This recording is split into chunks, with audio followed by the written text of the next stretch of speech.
दोस्तों नमस्कार, प्रणाम। संस्कार कोचिंग यूट्यूब चैनल में दोस्तों ITI 2019 में पूछे गए सामान्य ज्ञान एवं विज्ञान के हल प्रश्नों का ये तीसरा वीडियो है। जैसा कि आपको मालूम है कि पहला और दूसरा वीडियो आप लोगों ने देखा होगा, तो ये पता होगा कि हर वीडियो में मैंने 25-25 क्वेश्चन का सेट बनाया है। तो तीसरा वीडियो में भी 25 क्वेश्चन ही दे रहा हूँ। तो बगैर समय गवाए चलते हैं, शुरू करते हैं क्वेश्चन। क्वेश्चन है, किस वर्ष को संयुक्त राष्ट्र द्वारा स्वदेशी भाषाओं के अंतर्राष्ट्रीय वर्ष के रूप में घोषित किया गया है? किस वर्ष को संयुक्त राष्ट्र द्वारा स्वदेशी भाषाओं के अंतर्राष्ट्रीय वर्ष के रूप में घोषित किया? तो ये इसका सही ऑप्शन है 2019, यानी option number B. Question number दूसरा है, कार्डामम पहाड़ी कहाँ स्थित है? कार्डामम पहाड़ी कहाँ स्थित है? जम्मू कश्मीर, HP अर्थात हिमाचल प्रदेश, केरल, महाराष्ट्र। तो इसका सही आंसर हिमाचल प्रदेश से HP अर्थात कार्डामम की पहाड़ी हिमाचल प्रदेश में है। इससे जुड़ी कुछ चीज़ें हैं। इसे यूनेस्को द्वारा वर्ल्ड हेरिटेज में शामिल किया गया है। अर्थात वर्ल्ड हेरिटेज की बात किया जाए तो कार्डामम की पहाड़ी भी वर्ल्ड हेरिटेज में शामिल है। दोस्तों पहले और दूसरे वीडियो देखने के बाद भी आपको पता होगा कि हर क्वेश्चंस के साथ मैंने कुछ ना कुछ एक्स्ट्रा बताने की कोशिश की है, ताकि आपको बेहतर तरीके से समझ में आए और कुछ नई चीज़ें भी मिलती जाए। क्वेश्चन नंबर 3 है, निम्न में कौन सी नदी बंगाल की खाड़ी में नहीं गिरती है? बात कर रहा है, यहाँ ध्यान देना होगा, गिरती है और नहीं गिरती है। यहाँ नहीं गिरती है की बात है दोस्तों। इस तरह के क्वेश्चन को बिल्कुल ध्यान में रखना। निम्न में कौन सी नदी बंगाल की खाड़ी में नहीं गिरती है? महानदी, कावेरी, ताप्ती, गोदावरी। तो सबसे पहले हम एक बात करते हैं। मैंने एक ट्रिक यहाँ लिखा है कि जो नदियाँ बंगाल की खाड़ी में गिरते हैं उनका एक ट्रिक है। ब्रह्मा की गोद में गंगा, अर्थात ब्रह्मा यानी ब्रह्मपुत्र, की से कृष्णा और कावेरी, गोद यानी गोदावरी, में यानी महानदी, गंगा यानी गंगा। तो यहाँ आपके पास ऑप्शन है महानदी। महानदी यहाँ ट्रिक में, अर्थात ये बंगाल की खाड़ी में गिरती है। कावेरी है, कृष्णा और कावेरी यहाँ ट्रिक में, अर्थात गिरती है। फिर है क्या? गोदावरी। गोद यहाँ गोदावरी भी है और ट्रिक में, यानी ये भी गिरती है। तो बचा कौन? ताप्ती। ताप्ती के इन चार में एक ऐसी नदी का ऑप्शन है जो बंगाल की खाड़ी में नहीं गिरती है। तो इसका ऑप्शन क्या हो जाएगा? सी हो जाएगा। अब इस क्वेश्चन से रिलेटेड कुछ चीज़ें हैं। क्या है क्या? नर्मदा एवं ताप्ती पूर्व से पश्चिम की ओर बहने वाली नदी है। अगर आपसे ये पूछा जाए कि पूर्व से पश्चिम की ओर बहने वाली नदियाँ कौन कौन है, तो नर्मदा एवं ताप्ती। नर्मदा या ताप्ती दो ऐसी नदियाँ हैं जो पूरब से पश्चिम की ओर बहती है। साथ में आप लोग ये भी याद रखना कि डेल्टा नहीं बनाने वाली भी नदी है। चलिए इससे क्वेश्चन और है कुछ। ये क्वेश्चन है, इससे रिलेटेड है कि ताप्ती को सूर्यपुत्री भी कहा जाता है। अगर ये आपसे पूछा जाए कि किस नदी को सूर्यपुत्री कहा जाता है, तो वो कौन सी नदी है? ताप्ती है। ताप्ती अरब सागर में गिरती है। अगर ये क्वेश्चन आपसे पूछा जाए कि ताप्ती अगर बंगाल की खाड़ी में नहीं गिरती तो कहाँ गिरती है जाकर के, तो अरब सागर में गिरती है। कहाँ गिरती है? अरब सागर में। चलिए क्वेश्चन नंबर 4 है, भारत के राष्ट्रपति को पद और गोपनीयता की शपथ कौन दिलाता है?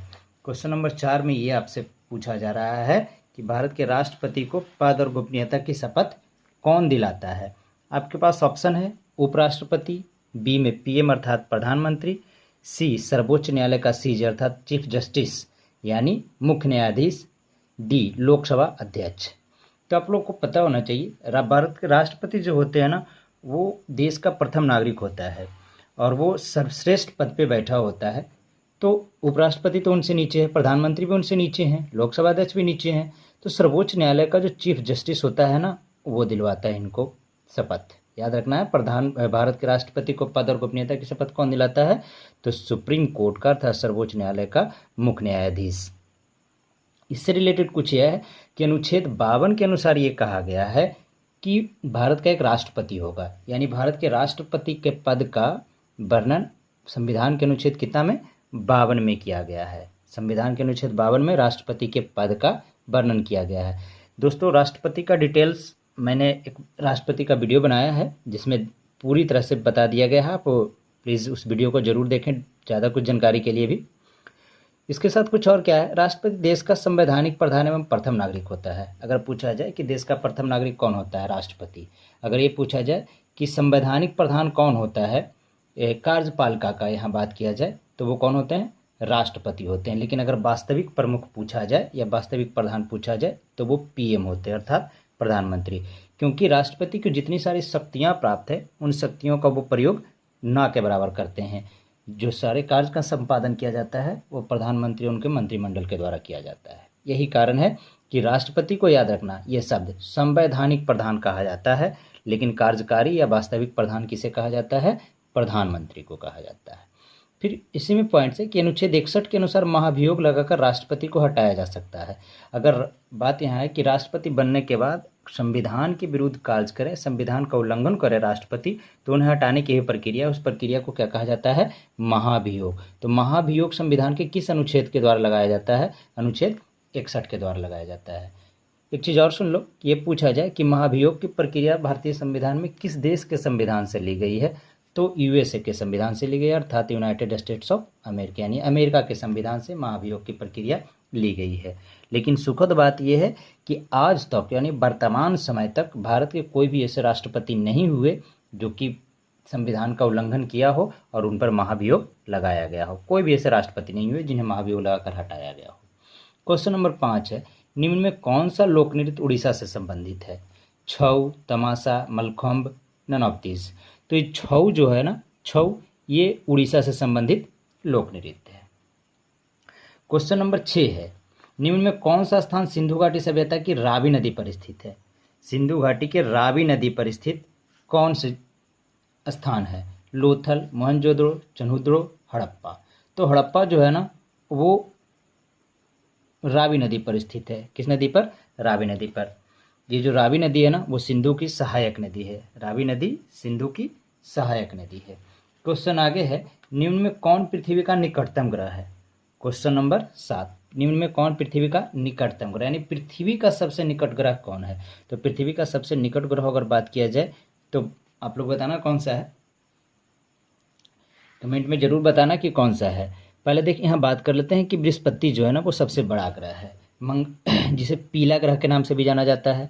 मंगल है जिसे लाल ग्रह के नाम से भी जाना जाता है। शुक्र जो है वो पृथ्वी की भगनी, पृथ्वी की बहन, सांझ का तारा, भोर का तारा भी कहा जाता है। तो पृथ्वी का जो सबसे निकट का ग्रह है वो कौन सा होगा? बुध होगा। कौन सा ग्रह होगा? बुध होगा। फिर एक क्वेश्चन, पृथ्वी सूर्य की परिक्रमा किस पथ पर करती है? तो ये गोलाकार पथ पर करती है। किस पथ पर करती है? गोलाकार पथ पर। क्वेश्चन नंबर 9, बरमूडा त्रिभुज अवस्थित है। बरमूडा त्रिभुज कहाँ है? उत्तरी अटलांटिक, दक्षिणी अटलांटिक, उत्तरी पश्चिम अटलांटिक, दक्षिणी पश्चिम अटलांटिक। तो ये जो बरमूडा ट्रिंगल है ना वो उत्तरी पश्चिम अटलांटिक में स्थित है। कहाँ है? उत्तरी पश्चिम अटलांटिक में है।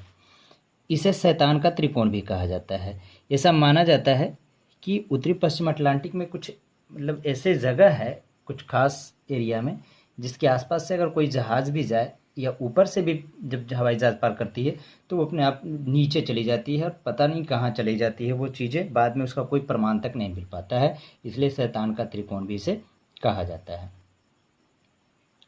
क्वेश्चन नंबर 10 है, गौतम बुद्ध ने महापरिनिर्वाण कहाँ प्राप्त किया? गौतम ने महापरिनिर्वाण कहाँ प्राप्त किया? दोस्तों ये पता होना चाहिए कि महापरिनिर्वाण का मतलब होता है देह त्याग की प्रक्रिया, अर्थात उन्होंने अपने प्राण त्याग दिए। तो गौतम बुद्ध ने महापरिनिर्वाण प्राप्त किया था कुशीनगर, जो कि उत्तर प्रदेश में स्थित है। कहाँ है? उत्तर प्रदेश में कुशीनगर। कुछ इनसे चीज़ें हैं, शरीर त्याग की घटना को महापरिनिर्वाण कहा गया, गृह त्याग की घटना को महाभिनिष्क्रमण कहा जाता है, प्रथम उपदेश धर्मचक्र परिवर्तन कहलाता है, एशिया का ज्योतिपुंज तो गौतम बुद्ध को कहा जाता है। किनको कहा जाता है? गौतम बुद्ध को। आप लोग याद रखेंगे। बचपन का नाम इनका क्या था? बचपन का नाम इनका सिद्धार्थ था। बचपन का नाम भी पता हो गया हम लोग को, सिद्धार्थ था। बौद्ध धर्म के संस्थापक कौन थे? तो गौतम बुद्ध ने बौद्ध धर्म की स्थापना की थी। क्वेश्चन 11, सतलज एवं काली नदियों के बीच हिमालय का कौन सा प्रादेशिक विभाग स्थित है? तो सतलज एवं काली नदियों के बीच जो हिमालय का प्रादेशिक विभाग है वो कुमाऊं हिमालय कहलाता है। क्या कहलाता है? Option number C, Kumaon Himalaya कहलाता है। अब क्वेश्चन नंबर आगे हम लोग 12 की ओर देखते हैं। क्या है क्वेश्चन नंबर 12 में?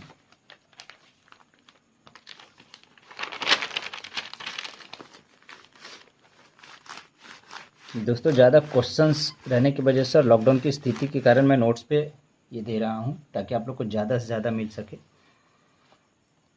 चलिए क्वेश्चन नंबर 12 है, बहावी आंदोलन का मुख्य केंद्र था पटना, लखनऊ, तमिलनाडु, मुंबई। तो बहावी आंदोलन का मुख्य केंद्र पटना था। कहाँ था? पटना था। इसके यह मुस्लिम सामाजिक धार्मिक आंदोलन था जिसके नेतृत्वकर्ता सैयद अहमद थे। अगर आपसे ये पूछा जाए कि बहावी आंदोलन किसके नेतृत्व में फला फूला, यानी इसके नेतृत्वकर्ता कौन थे, तो वो कौन थे? सैयद अहमद थे। सैयद अहमद थे। इसका मुख्य केंद्र कहाँ था? पटना था। क्वेश्चन नंबर 13 है, किसकी विफलता के बाद स्वराज पार्टी बनाई गई थी? असहयोग आंदोलन, सविनय अवज्ञा आंदोलन, भारत छोड़ो आंदोलन, चंपारण सत्याग्रह। तो स्वराज पार्टी जो बनाई गई थी, स्वराज पार्टी की स्थापना 1924 ईस्वी में हुई थी, 1923 ईस्वी में किया गया था। इसके संस्थापक चित्तरंजन दास थे। तो 1923 के आसपास में कौन सी घटना हुई थी? हम लोग सब ऑप्शंस को छाट करके देखते हैं। सबसे पहले असहयोग आंदोलन 1920 में हुआ, सविनय अवज्ञा आंदोलन 1930 में हुआ, भारत छोड़ो आंदोलन 1942 में हुआ, चंपारण सत्याग्रह 1917 में हुआ। 17 पॉसिबल नहीं है क्योंकि 17 के बाद 20 की घटना हुई थी असहयोग आंदोलन। 30 और 42 जो कि बाद में हुई, ऐसा इनकी विफलता से स्वराज पार्टी के गठन का कोई मतलब नहीं बनता है। तो यहाँ हम लोग बात करते हैं असहयोग आंदोलन जब विफल हो गया था तो उसके बाद स्वराज पार्टी का गठन किया गया था। तो इसका सही आंसर क्या है? असहयोग आंदोलन, जो कि 1920 में शुरू हुआ था। इससे रिलेटेड है क्या, देखते हैं कि स्वराज पार्टी की स्थापना 1923 ईस्वी में किया था। अब ये अगर आपसे पूछा जाए कि स्वराज पार्टी की स्थापना कब हुई थी, तो 1923 ईस्वी में। फिर ये पूछा जाए कि इसके संस्थापक कौन थे, तो इसके संस्थापक थे चित्तरंजन दास। स्वराज पार्टी के संस्थापक कौन थे? चित्तरंजन दास थे। लेकिन इनके अगर पूछा जाए कि चित्तरंजन दास को और किस नाम से जाना जाता था, जो चित्तरंजन दास को देशबंधु कहा जाता था, अर्थात राष्ट्र का मित्र जिसे बोल सकते हैं, यानी friend of nation. Chittaranjan Das का उपनाम क्या था? देशबंधु। आपसे ये भी पूछा जा सकता है कि देशबंधु के नाम से किन्हें जाना जाता है, तो किन्हें जाना जाता है? चित्तरंजन दास को जाना जाता है। इनसे रिलेटेड है, ये पेशे से एक वकील थे जो तो स्वतंत्रता संघर्ष के दौरान वकालत छोड़ दी और अपनी पूरी संपत्ति मेडिकल कॉलेज एवं स्त्रियों के अस्पताल को दान में दे दिया। ये इनकी कृति है चित्तरंजन दास अर्थात देशबंधु का। क्यों इनको देशबंधु कहा गया, देश का मित्र यानी राष्ट्र का मित्र कहा गया?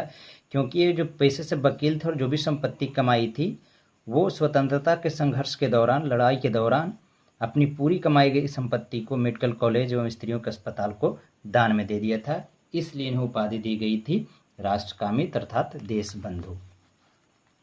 चलिए क्वेश्चन नंबर 13 के बाद क्वेश्चन नंबर 14, संविधान के अनुच्छेद 263 के अंतर्गत अंतर्राज्यीय परिषद की स्थापना किसके द्वारा की जाती है? ये बात है अंतर्राज्यीय परिषद। तो अंतर्राज्यीय परिषद की स्थापना किसके द्वारा की जाती है संविधान के अनुच्छेद 63 के अनुसार? तो वो राष्ट्रपति के द्वारा की जाती है। किसके द्वारा की जाती है? राष्ट्रपति के द्वारा की जाती है। यह एक संवैधानिक संस्था है जो सरकारी आयोग के सिफारिश पर 1990 में बनाई गई थी। किसके द्वारा बनाई गई थी? 1990 में बनाई गई थी। अंतर्राज्यीय, यहाँ से पूछा जाए कि अंतर्राज्यीय परिषद की स्थापना कब हुई थी? 1990 में हुई थी। किस आयोग की सिफारिश पर हुई थी? तो सरकारिया आयोग की सिफारिश पर हुई थी। किस आयोग की सिफारिश पे? सरकारिया आयोग। Question number 15, statue of unity किसके प्रति श्रद्धांजलि है? यानी कौन से ऐसे महान व्यक्ति थे जिनके प्रति श्रद्धांजलि के रूप में स्टैचू ऑफ यूनिटी बनाया गया था? एम गांधी अर्थात महात्मा गांधी, बी में है सरदार पटेल, नेहरू यानी पंडित जवाहरलाल नेहरू, अटल बिहारी यानी अटल बिहारी वाजपेयी। तो याद रखना, सरदार पटेल के श्रद्धांजलि में स्टैचू ऑफ यूनिटी बनाई गई थी। क्यों? जो बात करते हैं, क्योंकि वो जो भारत आज़ाद हुआ था तो बहुत सारे ऐसे रियासत थे जो भारत में के अंग नहीं थे। भारत के एकीकरण का इन्होंने काम किया, काफ़ी मेहनत किया था, जिनकी वजह से इनको स्टैचू ऑफ यूनिटी इनकी श्रद्धांजलि में दिया गया। यहाँ कुछ रिलेटेड पॉइंट्स इसका अनावरण 31 अक्टूबर 2018 को पीएम नरेंद्र मोदी के द्वारा किया गया। अर्थात स्टैचू ऑफ यूनिटी का अनावरण कब किया गया? तो 31 अक्टूबर 2018 को। किसके द्वारा किया गया? प्रधानमंत्री नरेंद्र मोदी के द्वारा किया गया। दूसरा पॉइंट है, यह विश्व की सबसे ऊंची मूर्ति है।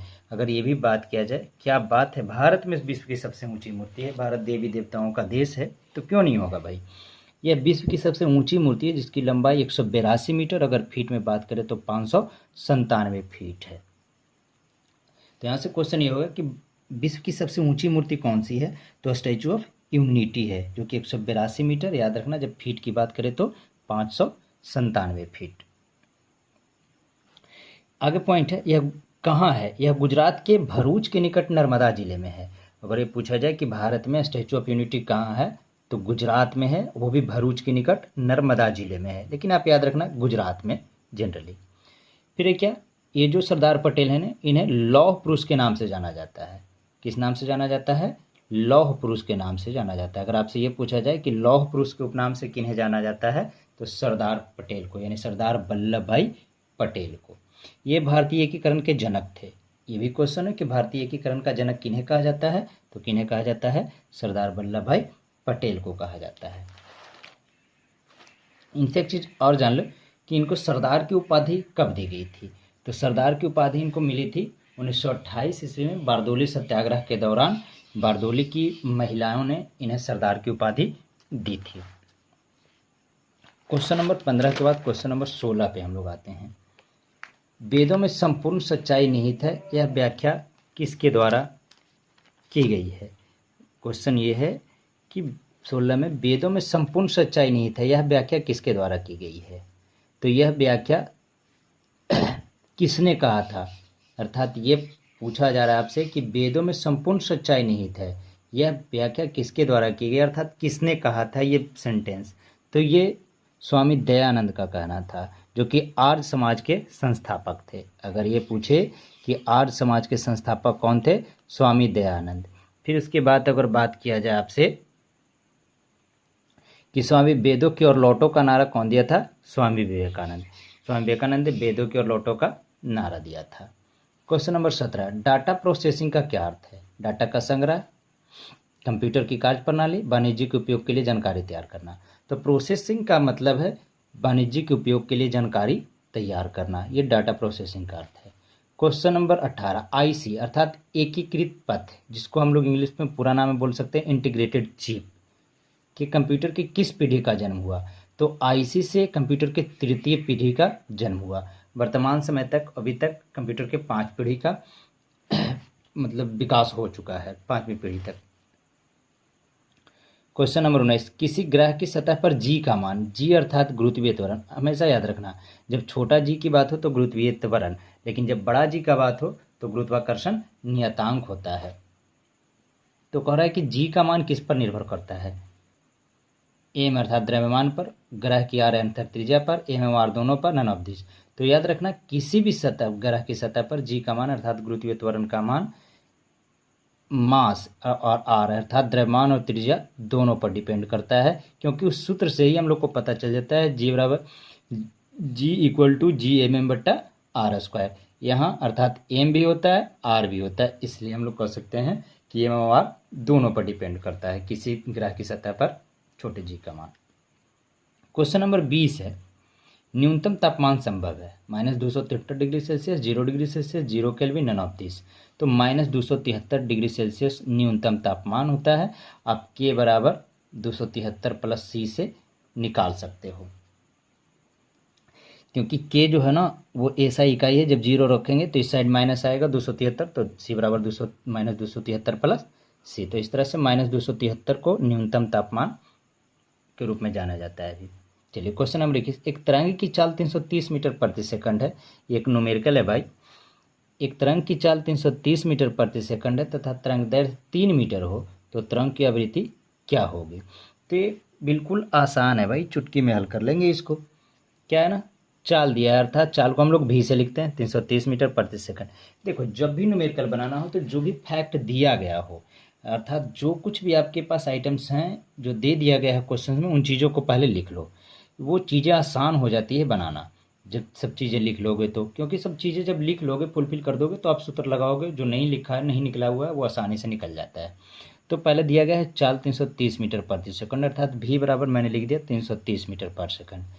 फिर दिया है तरंग दैर्घ्य 3 मीटर और तरंग दैर्घ्य यानी लेमडा 3 मीटर। तो तरंग की आवृत्ति क्या होगी, आवृत्ति को क्या लिखते हैं N, N equal to what. We have to find the value of N where we are getting it that we that will be equal to what, that is equal to 330 and lambda that is equal to 3 metre.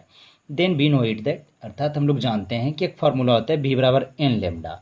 क्या होता है v बराबर N lambda. तो v का मान 330 दिया है, n का मान आपको ज्ञात करना है, लेमडा का मान 3 दिया है।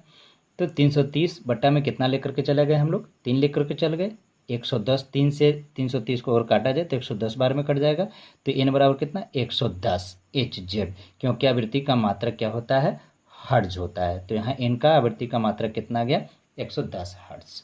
चलिए क्वेश्चन नंबर 22 पे आते हैं हम लोग भाई, कि स्थिर पूंजी के रूप में नहीं है। याद रखिएगा एग्जाम्स में ये नहीं वाले शब्द कभी कभी आप कंफ्यूजन में है समझ लोगे और मार देते हो और एकदम पूरी खुशी से आते हो कि मैंने तो सही मारा, लेकिन बाद में जब पता चलता है तो भैया लगता है कि मैंने क्या कर दिया।